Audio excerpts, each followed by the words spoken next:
Hey, aloha everyone, Trevor Drennan in a crawl space, and today we're looking at dryer venting, and we also see behind us dryer lint ducting coming down and emptying into a bucket.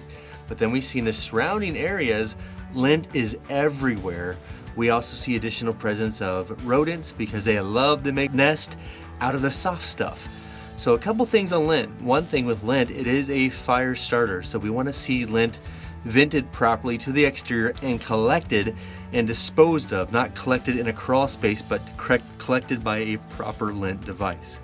Again, tips and maintenance, make sure your safety is first. Aloha.